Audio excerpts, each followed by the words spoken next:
جو اس کے آگے اس کے رب کے حکم سے کام کرتے تھے، اور ان میں سے جو بھی ہمارے حکم سے پھرے ہم اسے بھڑکتی آگ کا عذاب چکھائیں گے۔ آپ علیہ السلام اپنی اولاد کی تربیت پر خصوصی توجہ کرتے اور گاہے بگاہے انہیں نصیحت کرتے رہتے تھے۔ آپ علیہ السلام نے اپنے ایک فرزند کو جو نصیحتیں فرمائیں ان میں سے کچھ یہ ہیں: اے میرے بیٹے، خوف خدا تجھ پر لازم ہے، کیونکہ ہر چیز کی انتہا ہے۔ اے میرے بیٹے، تو اس وقت تک کسی بھی کام کو خود نہ کر جب تک کہ تو اپنے رہنما سے مشورہ نہ کر لے۔ اے میرے بیٹے، اپنی گھر والی کے خلاف زیادہ یعنی حکم شرع سے زیادہ غیرت مت کرنا کہ اس کی ذرا سی بھی کوئی برائی دیکھی تو اس پر برائی کی تہمت لگا دی، اگرچہ اس سے وہ پاک ہو۔ اور زیادہ مت ہنسنا کہ زیادہ ہنسنا عقل مند شخص کے دل کو کمزور کر دیتا ہے۔ اور اللہ کے خوف کو لازم پکڑ لو کہ وہ ہر شے پر غالب ہے۔ اے میرے بیٹے، شیر اور زہریلے سانپ کے پیچھے تو چل لینا، لیکن کسی عورت کے پیچھے نہ چلنا۔ یہ فرمان عورت کی برائی کے طور پر نہیں بلکہ عورت اور اپنے نفس کی حفاظت کے طور پر ہے، کہ شیر وغیرہ سے تو آدمی ڈرتا اور بچتا ہے، لیکن عورت کے پیچھے چلتے ہوئے اس کے اعضاء پر نظر پڑے تو شیطان گندے خیالات دل میں ڈال کر بہکا سکتا ہے۔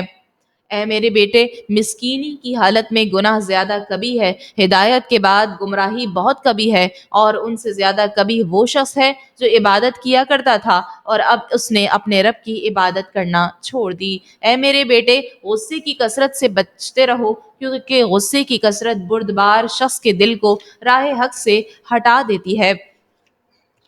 رات کے وقت کچھ لوگوں کی بکریاں ایک شخص کے کھیت میں چلی گئیں، ان کے ساتھ کوئی چرانے والا نہیں تھا اور وہ کھیتی کھا گئیں۔ یہ مقدمہ حضرت داؤد علیہ السلام کے سامنے پیش ہوا۔ آپ علیہ السلام نے تجویز دی کہ بکریاں کھیتی والے کو دے دی جائیں، کیونکہ بکریوں کی قیمت کھیتی کے نقصان کے برابر ہے۔ اللہ تعالیٰ نے اس معاملے کا ایک بہترین حل حضرت سلیمان علیہ السلام کو سمجھا دیا۔ جب یہ معاملہ حضرت سلیمان علیہ السلام کے سامنے پیش ہوا تو آپ نے فرمایا، فریقین کے لیے اس سے زیادہ آسانی کی صورت بھی ہو سکتی ہے۔ اس وقت حضرت سلیمان علیہ السلام کی عمر شریف 11 سال کی تھی۔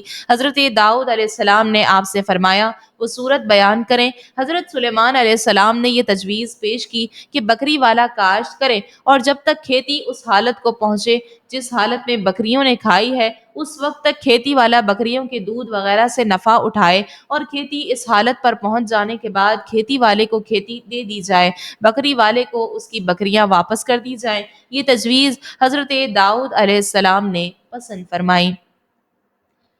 ارشاد باری تعالیٰ ہے، وَلَقَدْ فَتَنَّا سُلَيْمَانَ وَأَلْقَيْنَا عَلَى كُرْسِيِّهِ جَسَدًا ثُمَّ أَنَابَ، اور بے شک ہم نے سلیمان کو آزمایا اور اس کے تخت پر ایک بے جان بدن ڈال دیا، پھر اس نے رجوع کیا۔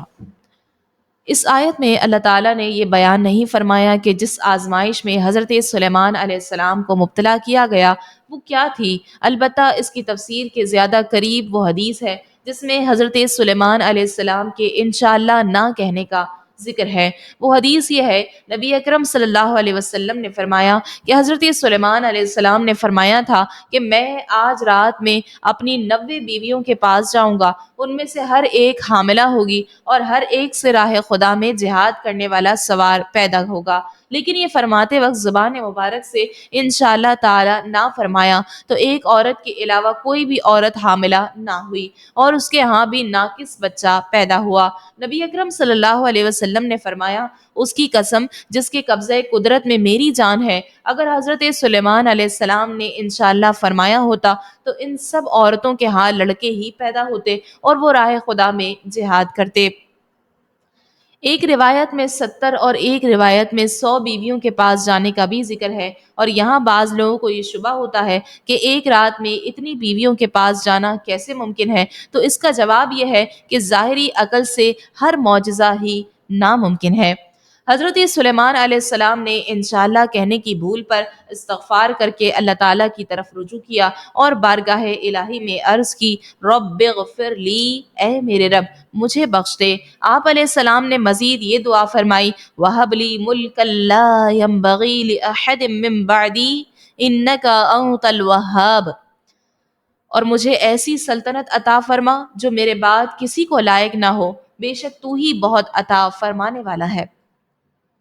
اللہ تعالیٰ نے آپ علیہ السلام کی دعا کو شرف قبولیت سے نوازا اور آپ کو ویسی سلطنت عطا فرما دی۔ اس سلطنت کی کچھ جھلکیاں سماعت کرتے ہیں۔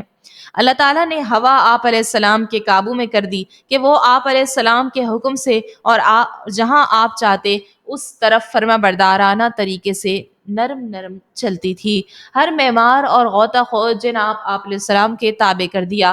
معمار آپ علیہ السلام کے حکم سے آپ علیہ السلام کی مرضی کے مطابق عجیب و غریب عمارتیں تعمیر کرتا اور غوطہ خور آپ علیہ السلام کے لیے سمندر سے موتی نکالتا۔ دنیا سب سے پہلے سمندر سے موتی نکلوانے والے آپ علیہ السلام ہی ہیں۔ یوں ہی سرکش شیطان بھی آپ علیہ السلام کے لیے مسخر کر دیے گئے، جنہیں آپ علیہ السلام ادب سکھانے اور فساد سے روکنے کے لیے بیڑیوں اور زنجیروں میں جکڑوا کر قید کر دیتے تھے۔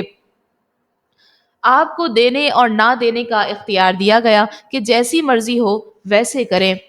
حضرت سلیمان علیہ السلام کے لیے مختلف مقامات سے جنوں، انسانوں اور پرندوں کے لشکروں کو جمع کر دیا گیا۔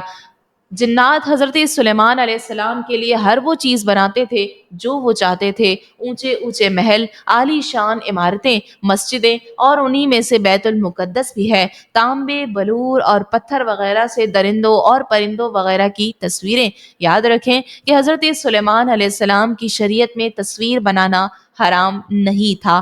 بڑے بڑے حوضوں کے برابر کھانے کے پیالے، یہ پیالے اتنے بڑے ہوتے تھے کہ ایک پیالے میں 1000 آدمی کھانا کھاتے تھے۔ ایک ہی جگہ جمی ہوئی دیگیں، یہ دیگیں اپنے پایوں میں قائم تھیں اور بہت بڑی تھیں، حتیٰ کہ اپنی جگہ سے ہٹائی نہیں جا سکتی تھیں۔ لوگ سیڑھیاں لگا کر ان پر چڑھتے تھے اور یہ یمن میں تھیں۔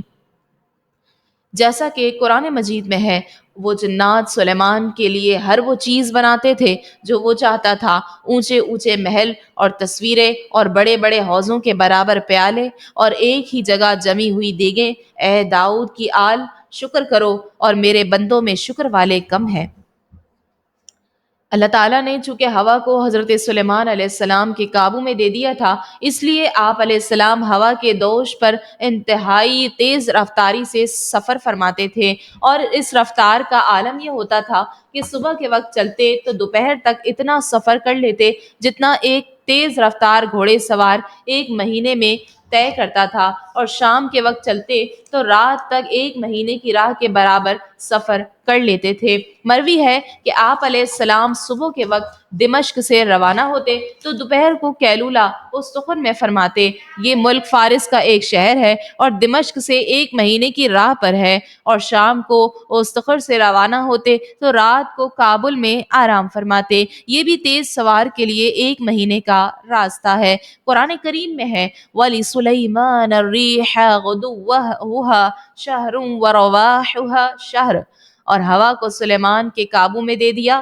اس کا صبح کا چلنا 1 مہینے کی راہ اور شام کا چلنا 1 مہینے کی راہ کے برابر ہوتا تھا۔